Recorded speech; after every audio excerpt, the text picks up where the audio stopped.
Deus, nós queremos te agradecer, ó Pai, infinitamente pela tua bondade, pela tua misericórdia, Pai. Te agradecemos, Senhor Deus, pela oportunidade que o Senhor nos dá de mais uma vez estar em casa. Obrigado, Senhor Deus, porque o Senhor tem renovado as nossas forças. Obrigado, Senhor Deus, pelas bênçãos que o Senhor tem derramado nas nossas vidas. Nesse instante, ó Pai, nós queremos colocar esta aula diante do Senhor. Pedimos para que o Senhor nos abençoe, para que nós possamos aprender a tua palavra e cumprir, Senhor Deus, os teus mandamentos, ó Pai. Abra as nossas mentes, que o teu Santo Espírito possa iluminar, para que nós possamos ter entendimento, Senhor, da tua palavra. Abençoe, Senhor Deus, a professora, a dona Gelson, para que ela possa ministrar, Senhor Deus, fielmente a tua palavra. Tudo isso nós colocamos diante do Senhor, em nome de Jesus. Irmãos,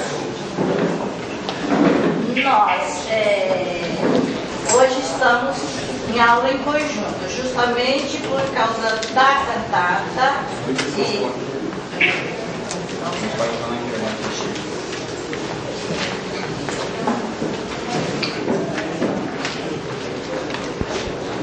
Me ajuda só hoje, Jota. Me ajuda. Eu não sei. Prontinho, obrigada. Me ajuda sem saber, não posso, né?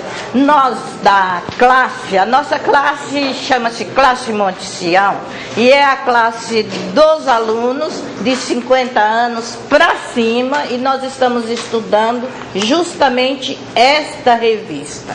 Se hoje o Evangelho no Antigo Testamento, se hoje nós sairmos deste assunto, vocês podem reclamar, porque nós fazemos questão de acompanharmos o assunto.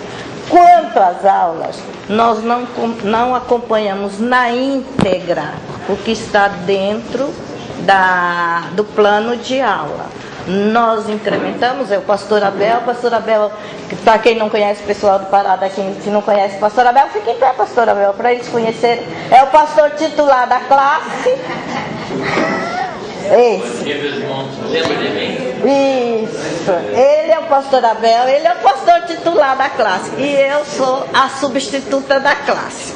E vocês caíram justamente. Ele foi pastor lá na igreja 15, da Parada 15, né? É Parada 15, né? Não é 15 de novembro, não. É Parada 15 de novembro. Aos irmãos da Parada 15, eu já visitei a igreja de vocês várias vezes.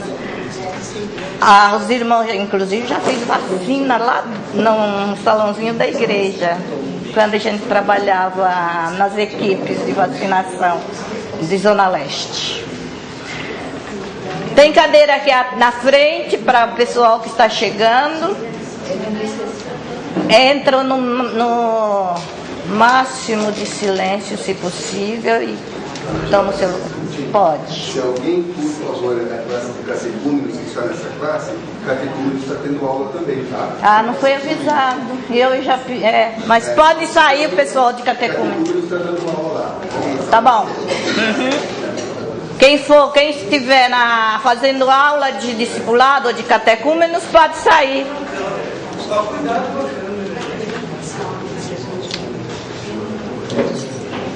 Prontinho. Vamos sair. Irmãos,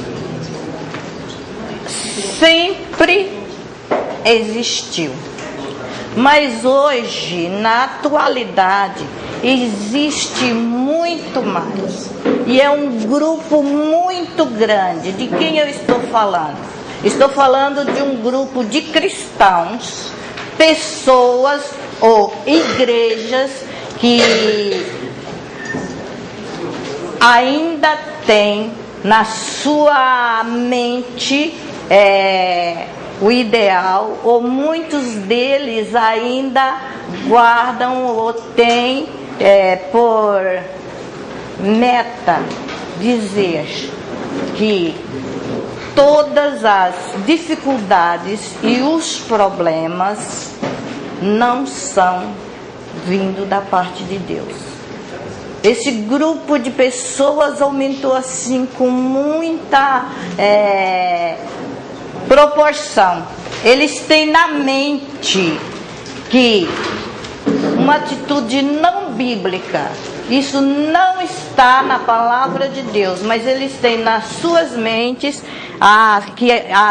na relação das dificuldades e dos sofrimentos que não vêm da parte de Deus. E quando os problemas surgem na vida de muitos crentes, este grupo afirma, muitos deles creem que os problemas não vêm de Deus. E quem está passando por esses problemas é porque essas pessoas não estão em contato com Deus. Se os problemas não vêm de Deus, vêm de onde?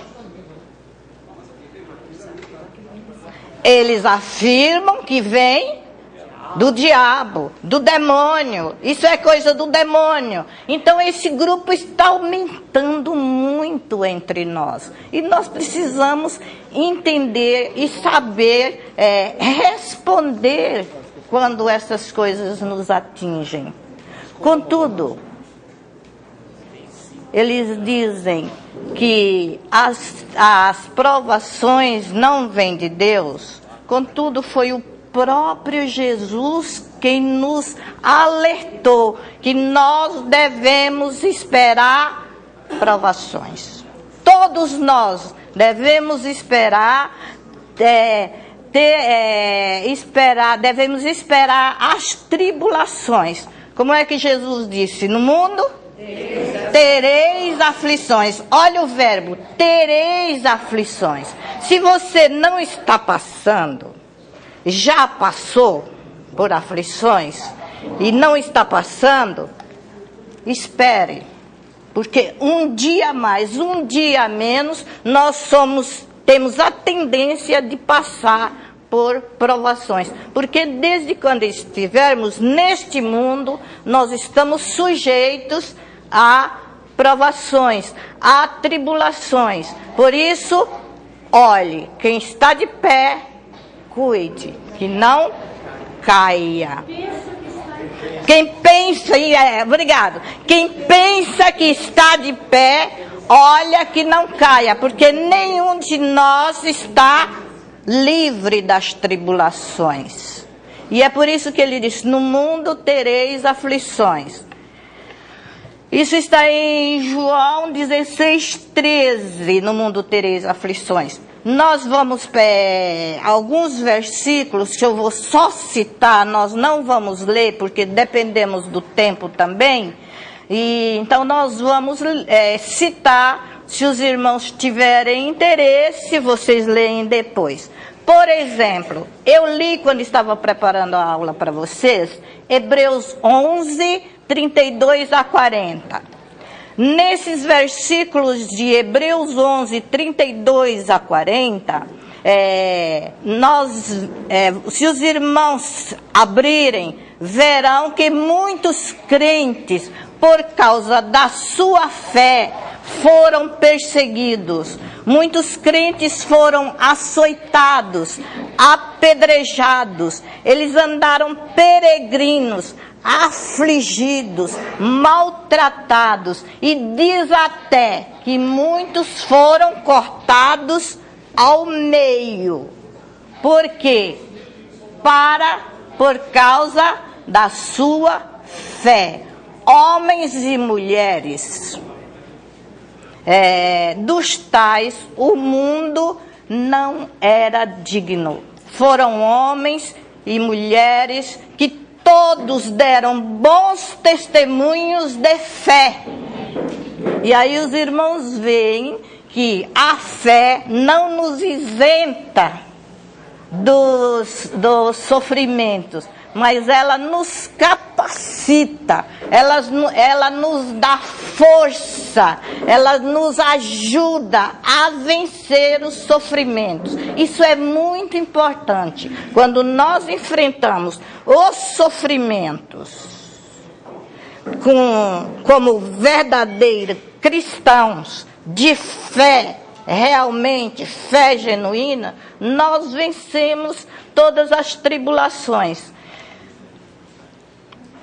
Conta-se, ou eu li, não conta, eu li num livro de David Barrett, que ele disse que cristãos são martirizados por ser crentes no mundo todo. Os cristãos que foram martirizados por ser crentes, não sei do canetão, a Sidneia pôs aqui, né, Sidneia, de novo. Ele diz lá no seu livro, 300 mil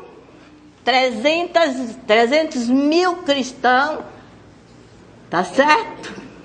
300 mil foram martirizados por ser crentes. Isso está no livro. Eles foram martirizados por ser crentes. No mundo todo. Essa caneta não presta, Sidneia. Você tem que me arrumar outra. Hein? Troquei. Já troquei. É assim que eu tenho que deixar, que a Soninha... Desses 300 mil, mais ou menos, eu não fiz a conta, mas eu fiz mais ou menos, 833, segundo ele, 833, e 33 serão martirizados por dia, por ser crente. Então,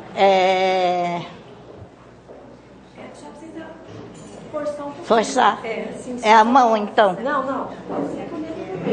Esses aqui, 800 e pronto, Verinha. Por dia. Esse aqui tá ruim. Esse aí tá melhor. Esse tá melhor. Esses 833 são martirizados por dia. 300 mil crentes são martirizados por anos, né? Todo ano. E 833 por dia. Barrett ainda concluiu que desses 833 cristãos que são martirizados por dia, para cada 200 pessoas, para cada 200 pessoas são crentes de verdade, porque existe crentes e crentes.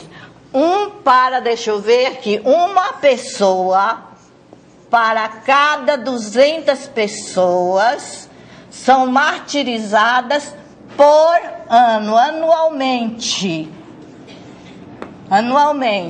Dessas 200 pessoas que são martirizadas anualmente, uma pessoa, se for missionário no mundo, se for missionário mundial, é uma pessoa para cada 50 martirizados. E isso aqui nós não podemos contestar, porque todo mundo conhece o sofrimento dos missionários lá fora. Nós seguimos, nós já tivemos prova, nós temos contatos com pessoas que sofrem lá fora por ser cristãos. Desse 150, ele lá no livro diz que para cada 20 pessoas é martirizada se for missionário, não foi isso que eu falei? Se for missionário. Aqui, se for evangelista, é uma pessoa martirizada por trabalho de evangelização. Vamos ver, missionário é quando trabalha mundial. Evangelista, ele está considerando as pessoas que trabalham dentro da sua própria cidade, dentro do seu próprio bairro, fazendo o chamado evangelho de bolso, que é aquela evangelização de porta em porta, distribuindo literaturas. Nós vamos falar um pouquinho sobre esse trabalho aqui, de trabalho de evangelista, porque esse trabalho vai ser feito por esta igreja dia 1º de maio. Não é 1º de maio? Sim. Dia 1º de maio, esta igreja vai fazer esse trabalho de evangelho de bolso, evangelização de porta em porta, e vão distribuir literatura. esse pessoal corre o risco de uma pessoa em 20 pessoas sofrerem provações, baterem nas portas, não serem recebidos pelos donos das casas. Eles podem levar a porta fechada, não quero abrir, eles podem sofrer a decepção de serem criticados. O que esses crentes vêm fazendo de porta em porta? Então, isso aqui, ele disse que esse pessoal que trabalha, que faz esse trabalho, sofre perseguição, porque eles são abordados, são chamados de... Quantas vezes eu já ouvi lá no hospital? Você não tem o que fazer na sua casa, não. Por quê? E como tem. E Deus conta com os que trabalham. Nós deixamos tudo para ir fazer um trabalho. Eu disse, tenho e como tenho. Mas aqui eu estou fazendo um outro tipo de trabalho. Então, meus irmãos, onde eu quero chegar? Que esse trabalho que vai ser feito pela igreja merece, esse grupo que está assumindo a fazer esse trabalho, merecem ser colocados debaixo do poder do Espírito Santo de Deus através das nossas orações. A partir do dia que nós soubemos que a igreja está fazendo esse trabalho, nós já devíamos estar orando por este grupo que está saindo e assumindo esse tipo de evangelização. É muito importante, é útil, mas eles vão sofrer decepção. E decepções sofridas por ser cristão é sofrimento pela causa. Está entendido até aí? Posso pagar? Eu li isso num livro sobre por que o crente sofre. Então, os irmãos estão vendo que o sofrimento, o crente sofre. Nós hoje vamos dar essa resposta dentro da nossa aula. Nós vamos ter essa resposta. Porque o crente sofre. E a nossa aula de hoje trata o sofrimento na vida do cristão. Nós sabemos que o crente sofre porque está nos planos de Deus. As pessoas não são trabalhadas para receber esse tipo de trabalho cristão. E a nossa lição de hoje tratará justamente isso, o sofrimento da vida cristã. E nós vamos usar como o clássico exemplo de Jó. Jó, que como eu disse na revista, Jó está na nossa aula como a terceira aula dentro do assunto. O sofrimento de Jó. Obrigada. Na quarta ou terceira? A quarta aula sobre Jó. A quarta, obrigado. Eu coloquei aqui terceira, eu contei 3, né? A quarta aula sobre o sofrimento de Jó. Até aqui nós já estudamos 3 aulas que diz respeito ao sofrimento da vida de Jó. Mas hoje nós estamos estudando a quarta aula. E antes de entrarmos no assunto, eu gostaria que alguém abrisse na primeira carta do apóstolo Pedro, capítulo 4, versículo 12.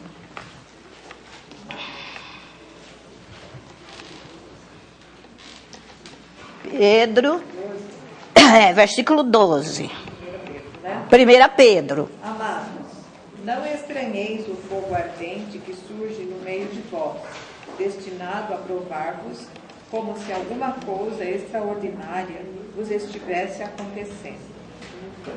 Esse é o 12. Só o 12. A grande questão aí que Pedro coloca é que o sofrimento na vida do cristão não é algo estranho. Não estranheis, né? Porque não é estranho. O sofrimento, se não é estranho, a grande questão é encontrarmos o objetivo do sofrimento na vida do cristão. Para que estou sofrendo como cristão? É esse o objetivo. E é justamente esse objetivo que a nossa aula hoje quer mostrar para os irmãos. O sofrimento faz parte dos planos de Deus e é para o amadurecimento da nossa fé. O sofrimento vem na vida do cristão para amadurecer ou para o crescimento na fé.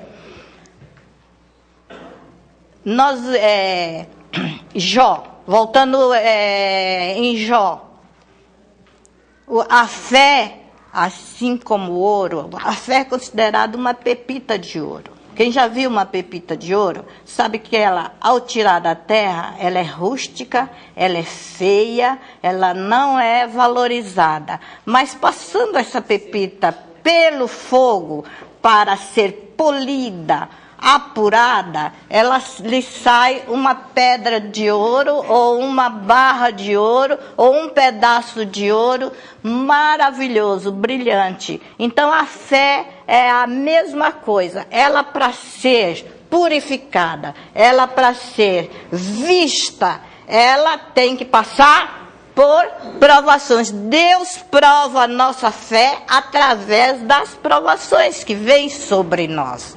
E nós devemos ter certeza e sabermos que, ao passarmos por provações, nós estamos nos demonstrando cristãos genuínos, porque nós vencemos todas elas. E eu gostaria agora que alguém lesse ainda em 1 Pedro, só que agora capítulo 1, versículos 6 e 7.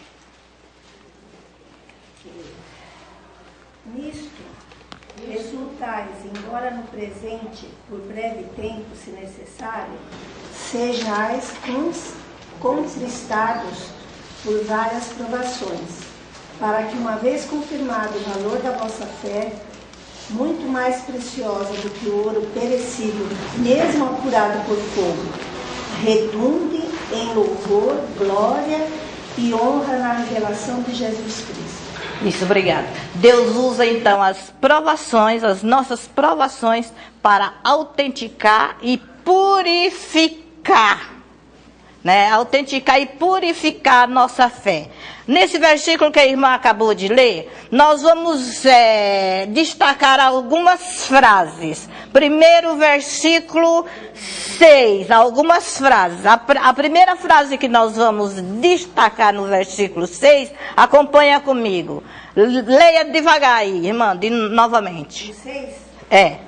Nisso exultais, embora no presente, por breve tempo, se necessário, sejais contristados por várias provações, para que, uma vez confirmado o valor da vossa fé, muito mais preciosa do que o ouro perecível, mesmo apurado por fogo, redunde em louvor, glória e honra na revelação de Jesus Cristo. Qual a frase que lhe chamou a atenção?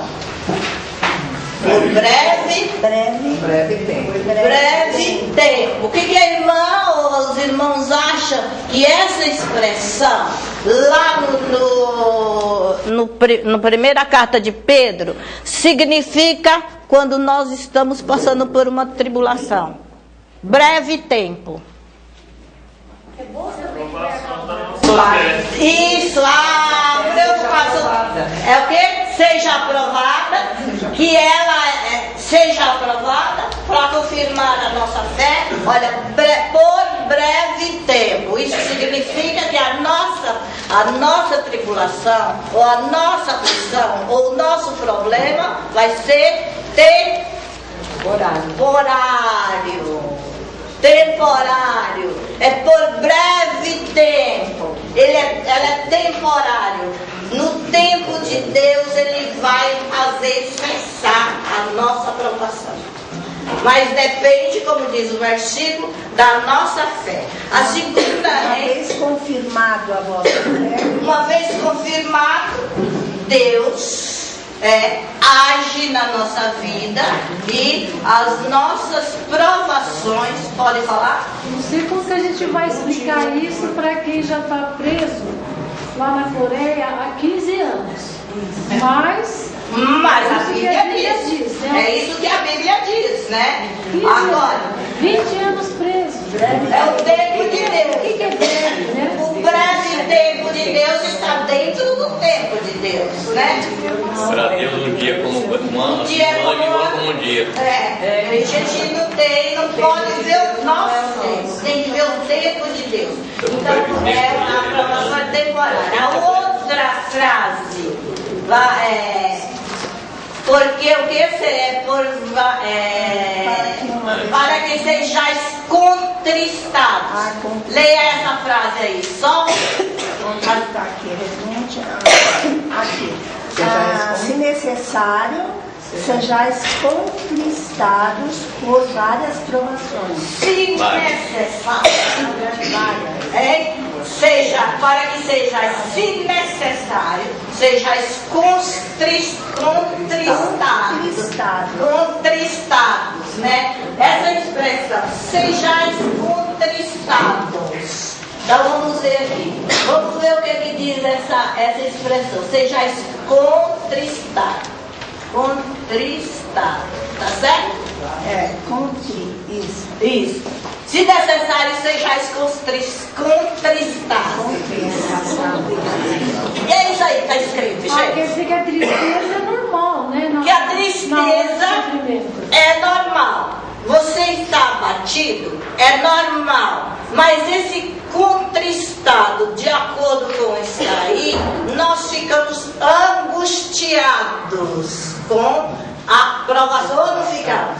Quando a gente passa por várias provações, nós ficamos angustiados. Isso é normal? Ou triste, angustiados ou tristes. Essa angústia, ela pode atacar o físico e pode atacar a mente. Quem já foi no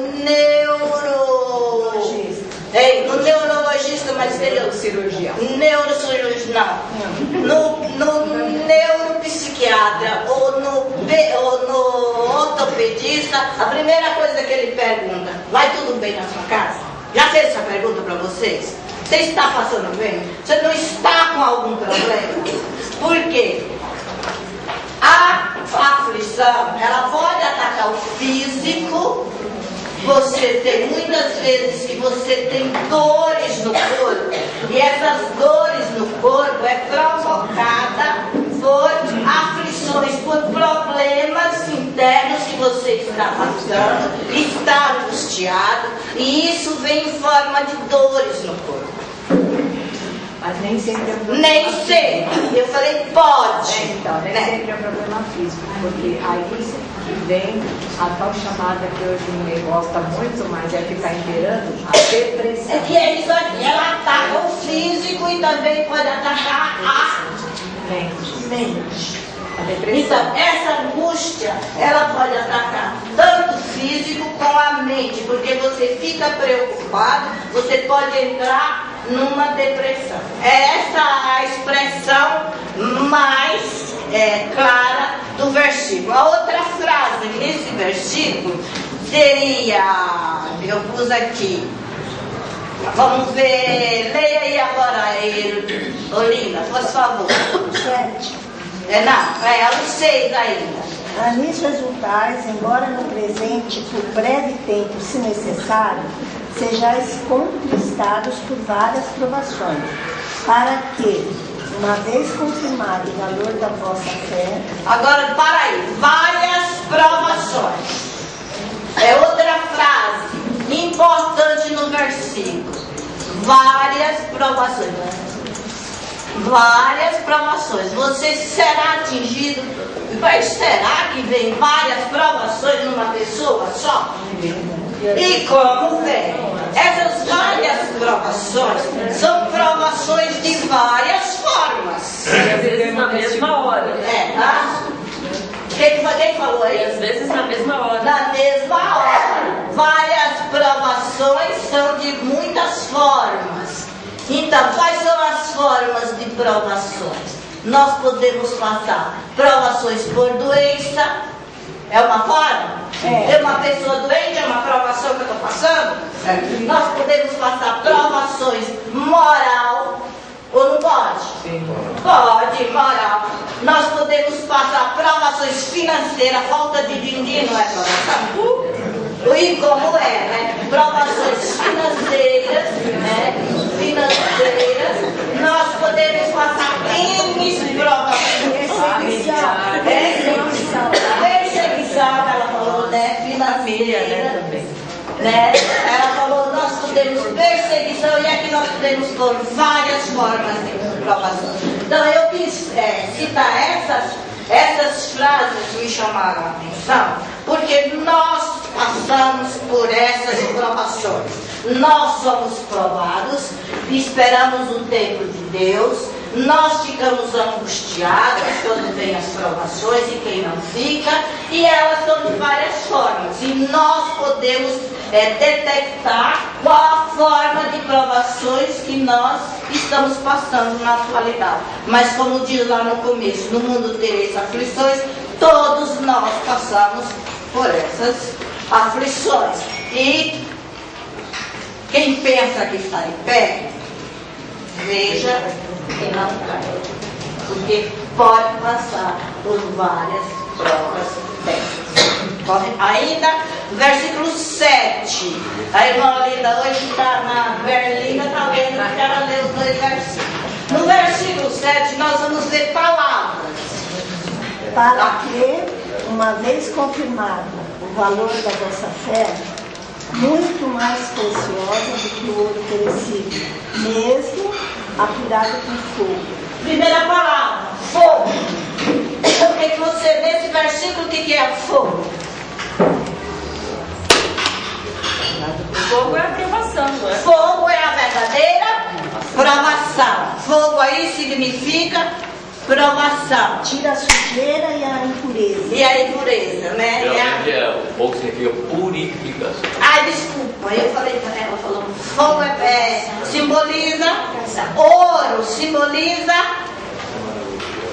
ouro. Eu coloquei aqui provação, pastor. Mas pode ser também. Simboliza provação. O sentido do fogo na Bíblia é purificar. Purificação, porque você põe. Só os outros, a linguagem para purificar o ouro. O fogo em si. O ouro, agora. Mas tem um sentido de provação. Provação. Sim. Nesse versículo, dentro do assunto, fogo aqui. É provação, porque nós estamos falando em provação. Então, fogo nesse versículo significa provação. A outra palavra, ouro, né? O ouro aí, neste versículo, o ouro simboliza a fé. O ouro aí simboliza a fé. Eu faço isso em casa, irmão, simboliza a fé. E a outra é valor. Viu a palavra valor? Então, eu pensei, Valor da vossa. o que seria o valor da fé? O valor da fé é o resultado de tudo, é a purificação. Então, o ouro é polido quando coloca no fogo. A nossa fé é purificada quando passa por provações. O ouro que está aqui no meio é polido, tem valor. Eu não falei do valor do ouro. O ouro tem valor quando ele é passado pelo fogo. A nossa fé tem valor quando é passada pela provação. Dona Josina, eu tenho uma dúvida e agora chegou a hora de perguntar. Existe intensidade na fé? Existe uma fé menor, uma fé maior, uma fé... semente da Existe assim? Fé demais, fé de menos. Não tem quem fé demais, nem quem fé de menos. Fé é fé. Eu acho que existe, né?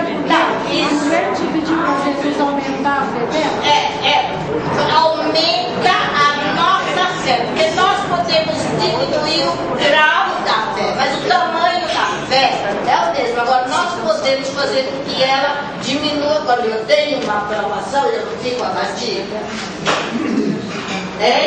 É difícil de aceitar?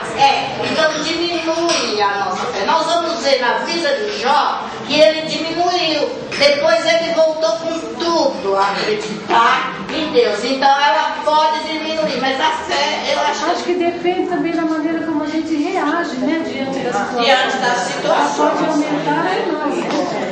Mas posso apagar?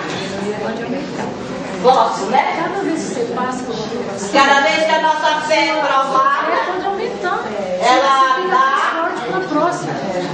Ela pode crescer muito mais, não é isso que diz o cântico? Ela pode crescer muito mais. Né? Crescer um pouco mais. Crescer um pouco mais, né? Cada vez que ela é provada. Camila, Tiago, no capítulo 1, versículo 2, ele fala assim, meus irmãos, tende por motivo de toda alegria o passar por várias provações, sabendo que a aprovação da vossa fé, uma vez confirmada, ela produz perseverança. E ora, a perseverança deve ter ação completa para que sejais perfeitos e íntegros e em nada deficientes. E em nada deficientes. Então ela pode cair, mas ela é sustentada novamente, né? Eu vi esse versículo também, irmão. Obrigada. Então, esses dois versículos me chamaram a atenção com as palavras. Jó, por causa da sua fé, ele promovia satisfação em Deus. Gente, eu li essa frase, não sei se vocês leram na sua revista, que essa frase foi da revista. Ele promovia satisfação em Deus. Deus não se envergonhava de Jó. E nem tampouco ele se envergonhava de ser chamado por seu Deus. Todas essas três frases eu encontrei na nossa revista. Então eu achei muito importante. Jó não tinha vergonha de ter Deus não tinha vergonha de ter um filho da índole de Jó. E ele também não tinha vergonha de ser chamado seu Deus. Já pensou? Já viu o pai que tem vergonha do filho? Mas então aqui essa expressão eu disse, gente, será que tem pai que tem vergonha de falar, esse é meu filho? Pode até não falar, mas dentro do seu coração ele tinha tristeza. Mas aqui a frase diz que Deus não se envergonhava e nem tinha tristeza de ter Jó como seu filho, né? E qual foi o resultado? Agora que vem, que você falou, disso tudo que nós já falamos de Jó, qual foi o resultado? Ele foi agraciado pela redenção de Deus. Por isso, a nossa revista, gente, eu estou falando a nossa, porque é a revista da nossa classe. Quem tem a revista? Por isso, o título da nossa revista. Qual é o título? A redenção de Jó. A redenção. Até coloca aí em letra maiúscula. A redenção de Jó. Por causa disso tudo que nós já falamos, Deus não se envergonhava. E o resultado de tudo na vida de Jó foi a redenção de Jó, né? A redenção. Está em que capítulo? 4. Não?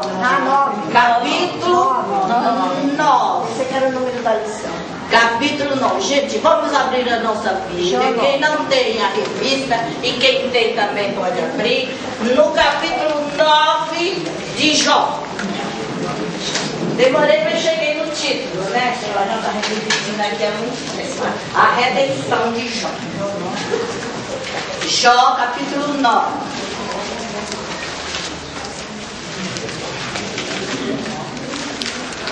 É 9, não é 19, gente. Eu estou vendo aí, gente, 19. E 19?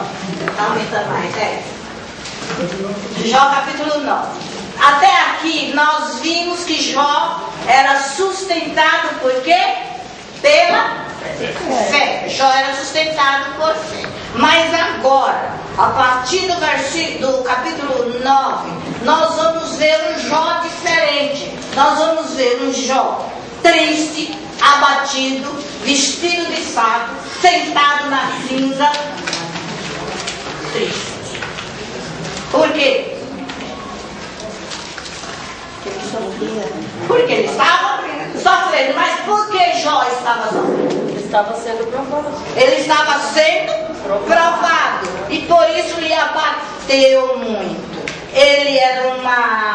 Ele vestiu-se de saco, sentou-se na cinza e começou a lamúria. Jó, ele não sabia por quê, né? Não sabia por quê. E é justamente por isso que ele sofria. Ele não sabia por quê. Ele não tinha uma resposta para o seu sofrimento. Por isso ele sentou na cinza, lamuriou, angustiou, ficou confuso, né? Ele ficou assim irreconhecível. E a lição de hoje vai mostrar que a fé não nega a realidade do sofrimento, mas ela nos leva a encontrar com aquele que é o nosso Redentor. Por isso a redenção de Jó. A fé não nega a realidade do sofrimento, mas ela nos aponta para o nosso Redentor. Por isso, a redenção de Jó. Nossa, eu estou com uma revista do professor. Eu gosto da revista do aluno, né, pastor? A revista do professor, a revista do aluno, essa aqui. É mais completa do que a nossa do professor. Então, a Redentor. Vamos ver agora, dar uma paradinha aqui na redenção. Redenção de Jó. A palavra redenção vem da palavra redentor, que quer dizer resgate. Se eu estiver errada, alguém pode me corrigir. A palavra redenção quer dizer resgate. É isso? Resgate. E quer dizer libertação. Libertação. Não vou entrar na aula do domingo que vem com a palavra resgate, mas só vamos ver. Quer dizer, resgate, redentor, redenção, resgate, libertação. O pecado tem o poder de escravizar o homem pecador. Faz do homem pecador um escravo. A redenção consiste em readquirir o escravo mediante o pagamento de um preço. Não vamos entrar no detalhe de história da escravidão, mas vocês sabem que quando os escravos queriam sair da casa dos seus donos, alguém tinha que ir lá e comprar. Então, o escravo como é? A carta de alforria. Então, a redenção consiste em readquirir o escravo. Para readquirir esse escravo tinha que ser pago um preço. E esse preço tinha que ser por uma pessoa da família. Nós éramos escravos do pecado. Quem foi a pessoa da família que nos resgatou, ou pela graça deu a redenção a Jó, nos resgatou e nos libertou? Jesus. Esse resgate tinha que ser feito por homem, pessoa da família, e pago um preço. O preço foi pago no nosso lugar pelo nosso Redentor, que é Jesus Cristo, Filho de Deus. Ele nos resgatou, nos libertou e nos garantiu uma herança eterna e gloriosa. Essa herança eterna e gloriosa que Jesus nos deu através do seu sangue, que foi o preço do resgate, é chamada de... A herança gloriosa é chamada de salvação. Gente, que coisa bonita. Redenção, nós somos resgatados, libertados e salvos por um preço que foi o sangue de Cristo, o sangue de Cristo. Muito importante isso. É aí onde entra o Evangelho No Velho Testamento. no Velho Testamento. Então, agora,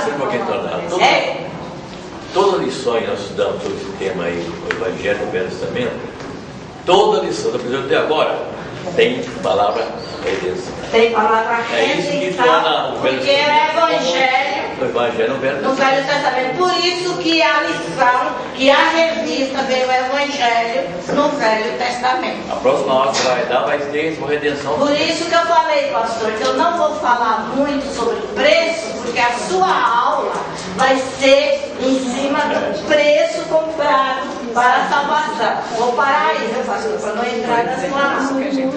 Então vamos lá. Acontece o seguinte, hoje termina o assunto sobre Jó.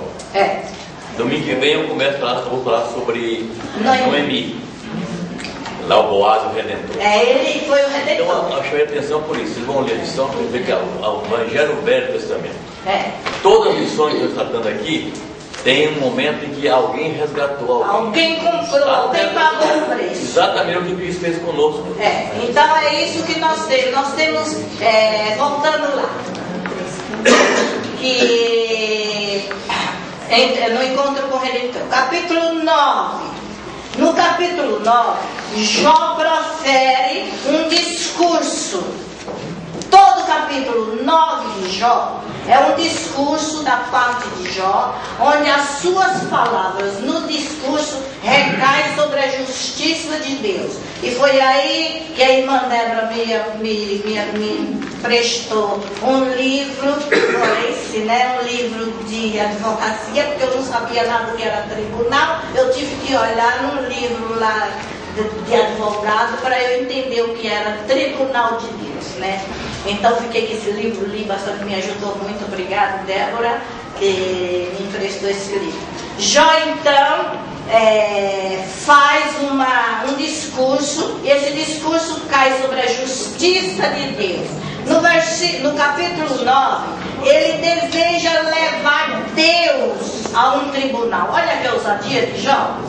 Deseja levar Deus a um tribunal, porque ele quer provar para seus amigos que ele é reto, que ele é justo, que ele é íntegro. Quem foi que disse lá no começo, acho que essa lição foi do pastor Abel, que ele era um homem reto, justo e desviado do mal? O próprio Deus. O escritor disse no capítulo 1 e no capítulo 2, o próprio Deus confirmou. E o próprio Deus confirmou.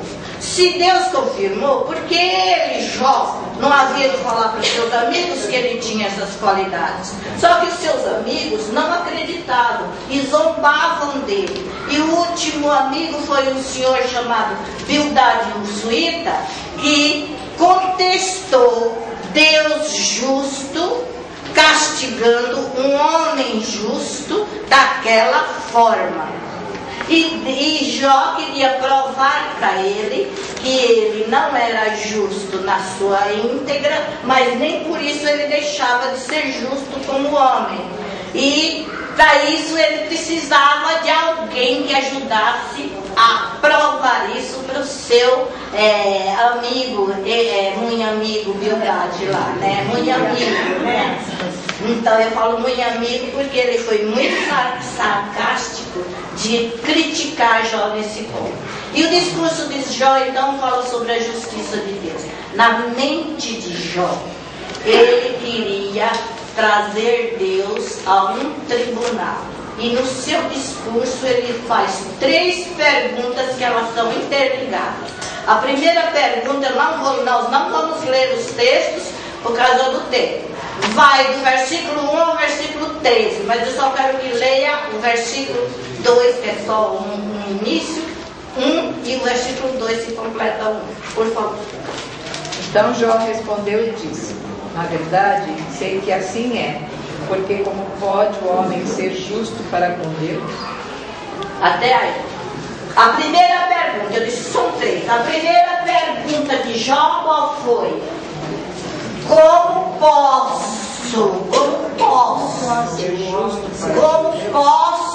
ser justo diante de Deus? eu vou colocar assim, ser justo diante de Deus. Essa foi a primeira, está no versículo 1 ao versículo 13 do capítulo 9. Jó, nesses 12 versículos, de 3 até 11 versículos, de 3 até 13, ele vai contestar a sua justiça pessoal diante da justiça de Deus. Os irmãos podem ler, se tiver um tempinho aí, vão ler e vão ver que todo o capítulo, esses 13 versículos, fala neste assunto. Apesar do amigo de Jó ter dito que Deus é justo e sarcasticamente que Jó estava sendo provado, parece que Jó concordou com a versão dele e deu ênfase no seu discurso a justiça de Deus, e na sua mente ele desejava levantar um processo legal contra Deus, para Deus provar que ele era íntegro de verdade. Mas só na sua mente ele não fez isso, mas sentiu o desejo de fazer. Que tudo isso está no capítulo 9, versículo de 1 a 3. No versículo de 14 a 35, a pergunta de Jó foi, você vai ler primeiro o versículo 14, leia e depois volta lá no 11. Como então lhe poderei eu responder ou escolher as minhas palavras para argumentar com ele? Bom, ele disse, como é que eu posso ser justo? Eu quero fazer um tribunal com Deus. Um processo, levantar um processo contra Deus. Se Deus vier aceitar a minha convocação e esse processo andar e Deus comparecer, como é que eu posso responder? O que eu posso falar com ele? Leia o versículo 11. Eis que ele passa por mim e não o vejo, segue perante mim e não o percebo.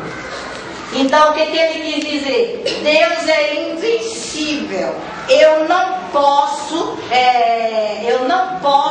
detê-lo, eu não posso parar, porque ele passa por mim e eu não vejo. Então Deus é invencível, eu não posso detê-lo, e ele é invisível, eu não posso vê-lo. Como é que eu posso convocar Deus para um tribunal, se eu não posso deter nem posso ver? Então essas são questões que Jó levanta no seu discurso. Ele não podia ver, ele não podia detê-lo, por isso ele não podia intimá-lo a comparecer no tribunal. E a conclusão de Jó: Deus pode fazer o que bem lhe aprouver. Deus pode todas as coisas. Ele tem poder de fazer de nós o que ele quiser, mas nós não podemos, completo? Não podemos questioná-lo. Nós não podemos perguntar para Deus por que ele está fazendo. A gente pode até perguntar, mas ele não tem obrigação. Ele não tem resposta. Então, se eu já sei que ele não tem obrigação de responder, eu não vou perguntar, eu não vou convocar. Por isso que eu pedi seu livro, porque eu queria saber como é que era argumentar. Argumentar, não é? Eu não posso argumentar a Deus. E o que Jó fez agora? A terceira pergunta está no capítulo 10. A terceira, ele voltou para dentro de si. Se eu não posso convocar Deus para um tribunal, porque eu não sei falar com ele, eu não posso falar com ele, nem posso questioná-lo, por que eu nasci? Aí ele voltou para ele dentro dele mesmo. Não foi isso que aconteceu no capítulo 10? Jó, leia o versículo 9 do capítulo 10. Lembra-te que me formaste como em barro, e queres agora reduzir-me ao pó? Agora o 18. Pode ler, amigo. No mesmo capítulo, o versículo 18. Por que, pois, tiraste a madre, se eu morresse antes, que os olhos de nenhum me vissem. Isso. Então, nessa passagem, Jó argumenta que Deus o criou, Deus lhe deu vida, tirou da madre, né? E agora Deus está destruindo a vida dele. Significa que Deus não está me tratando como criação dele. Os irmãos estão entendendo? Deus não está me tratando como criação, porque Ele está destruindo a minha vida. Isso é o que ele está achando. É o que ele está achando, o que ele está pensando. Eu falei, ele voltou para dentro dele mesmo e fez essas perguntas. Então, os irmãos, ele está vendo aqui? Deus me criou. Ele contestou contra ele mesmo, né? Contra ele mesmo, porque ele está achando de Deus. Agora, na terceira pergunta, Jó argumentando, ele quer provar para seus amigos. Os irmãos, vejam como essas perguntas estão interligadas. A fim de provar que ele era um homem reto, ele precisava levar Deus a um tribunal. Mas se Deus aceitasse a convocação dele, ele não tinha o que dizer para Deus. O que Jó diria?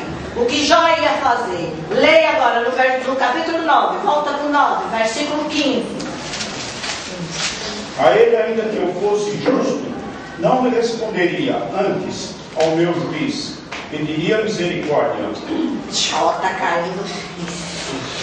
Mesmo que eu seja um homem justo, e ele atendesse a minha convocação, eu chegava lá, não tinha nada para falar para ele. Eu só ia pedir para ele o quê? Misericórdia.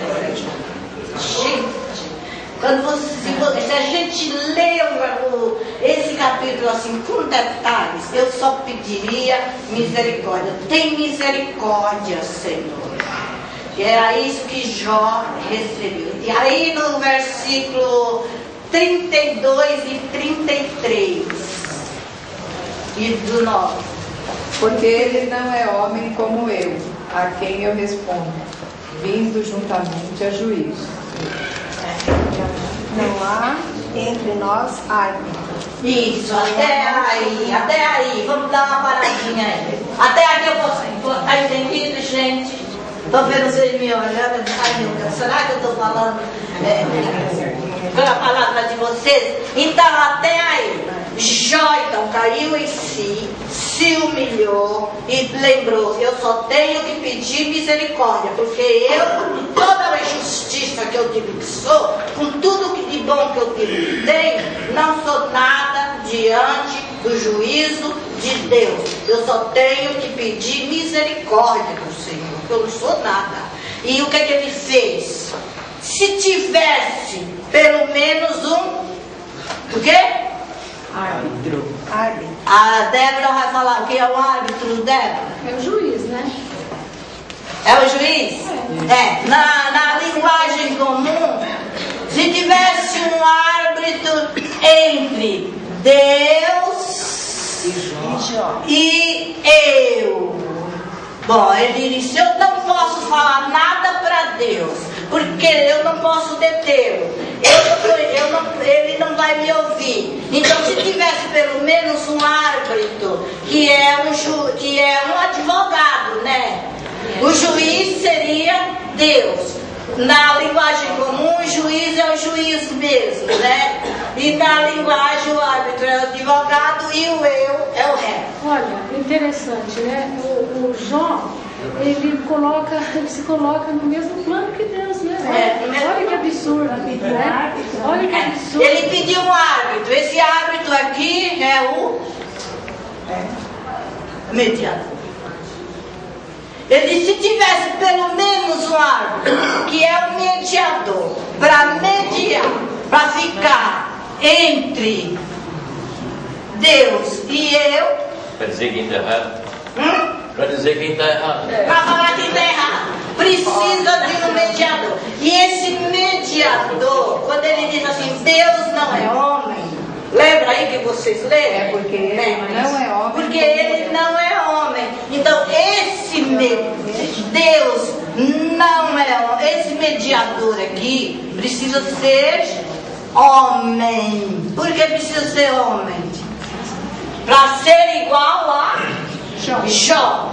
Para mediar entre o réu e o juiz. Ele não está percebendo, né? Que ele tá abaixo de Deus e do advogado. Do advogado. Ele é a última pessoa. O advogado vai ser o mediador entre ele e o juiz. É o advogado. Então o que é que Jó? Deus não é homem e nem Deus é o mediador. Porque ele não é homem. Quem entra aqui como mediador? Aí entra a cena do Redentor, que é Jesus Cristo. Jesus Cristo, né? Jesus é Deus, se fez homem para ser o nosso Redentor. Jesus Cristo é ao mesmo tempo Deus e ele se fez homem para falar em favor do homem. E eu pus aqui, né? Jesus Cristo entrou nessa como Deus é tudo, né? Deus é tudo. Ele é Deus, ele é o mediador e ele colocou no lugar do mediador. Jesus Cristo é Deus, se fez homem para conduzir o pecador a Deus. Está entendido? Ele é Deus, se fez homem para conduzir o pecador a Deus. Porque Deus não aceitaria nada menor do que isso. Tinha que ser perfeito. Né? Tinha que ser perfeito. E tinha que passar pela mão de Jesus Cristo, Deus. Entendeu isso aí? Então esse júri aí foi muito difícil de eu até chegar num ponto onde eu estivesse bem prática para entender. Ele é o árbitro que Jó suplicou, ou que Jó pediu ou desejou ter. E aí o Evangelho no Antigo Testamento, que está em Jó 16, 21. Alguém pode ver. O Evangelho no Velho Testamento. Para que ele mantenha o direito do homem contra o próprio Deus e o filho do homem contra o seu próximo? Isso, o filho do homem contra o seu próximo. Aí é o Evangelho perfeito no Antigo Testamento. Para defender sua justiça da falsa acusação de seus amigos e de Satanás, Jó precisava comparecer diante de Deus. Qual que é o texto, dona Jó? Hein? Qual que é o texto? Jó 16, 21. Não foi esse. Foi esse que ele deu? Foi. Jó 16, 21. É o filho do homem. Para que ele mantenha o direito do homem contra o próprio Deus e o do filho do homem contra o seu próximo. Isso. Jesus Cristo se fazendo próximo do homem para levar o próprio homem a Deus. Na nossa linguagem é isso. Então nós vemos, achou o texto? Então, ele sabia que para chegar diante de Deus era algo aterrorizante. Por mais justo que ele fosse, ele é mortal. E como pode, ou como poderia um mortal encontrar-se frente a frente com o Eterno? Jamais pode um mortal encontrar frente a frente com o Eterno. Por mais justo que a gente seja, nós não podemos encontrar face a face com Deus enquanto estivermos aqui. Quem lembra o que Deus falou para Moisés? Se me verem, certamente morrerá. Isso, né? Deus falou para Moisés lá em Êxodo 33, 20. Não poderás me ver face a face, porquanto nenhum homem verá a minha face. Porque se me ver, certamente morrerá. Foi isso que ele falou para Moisés. Então Jó não podia de maneira nenhuma exigir isso de Deus. Jó tem plena consciência disso e assim ele se deu conta que para apresentar sua causa perante o tribunal de Deus tinha necessidade dos serviços de um mediador. E dessa forma ele pode afirmar que tem um Redentor e que esse Redentor restaurará a sua vida e a sua dignidade diante de Deus. E foi com essa certeza que Jó faz uma das suas mais contundentes declarações. E essa declaração eu queria que o pastor Abel lesse. A sua maior declaração de fé está em Jó 19, 25 e 26. Jó 19. Jó 19. 25 e versículo 26. Porque eu sei que o meu Redentor vive, e por fim se levantará sobre a terra, depois revestido este meu corpo na minha pele, em minha carne verei a Deus. Isso, gente, que maravilha! Essa foi a expressão mais contundente de Jó. Vê-lo-ei por mim mesmo, os meus olhos o verão, e não outros. De saudade me desfalece o coração dentro de mim. Isso, Evangelho, fazendo link com toda essa história, né, com aquele primeiro versículo que a senhora falou, aquele que pensa que está de pé e não cai, Jó tinha certeza que estava de pé, né? Tinha certeza. Certeza que ele nunca ia cair. Ele precisou cair para depois levantar, né? Então ele tinha certeza disso. E agora, munido de sua justiça, acompanhado do seu Redentor, Jó alcança o desejo que ele tinha. O que aconteceu com Jó? Deus lhe concedeu uma audiência. Gente, olha que beleza. Depois de passar disso tudo, Deus concede uma audiência. O Senhor veio visitar Jó e permitir que ele apresentasse a sua causa. No versículo 1 do capítulo 38 diz: o Senhor, no meio de um redemoinho, respondeu às perguntas de Jó. Na sua resposta, ele falou como criador e governador do mundo natural. E Jó humilhou-se diante de Deus e creu no poder e na justiça do Senhor na execução dos seus planos. Irmãos, nós devemos perceber que tudo que Deus faz é certo. E nós, como humanos, devemos aceitar pela fé as coisas que recebemos das mãos de Deus, seja elas boas ou más. Lembremos que Deus pode todas as coisas e nenhum dos seus planos podem ser frustrados. Ele resolveu nos salvar e assim certamente será. Porque aqueles que vêm a mim, de maneira nenhuma lançarei. Amém? Amém. Para a glória do Senhor. Vamos ficar de pé? Uma poesia? Para terminar, irmão, eu tenho uma poesia que foi escrita por uma aluna dessa classe, a irmã Débora, e eu trouxe, e ela vai ler a poesia e nós estamos assim, deixa eu ver uma oração. É como se fosse a oração do dia. Tá aí, tá bem.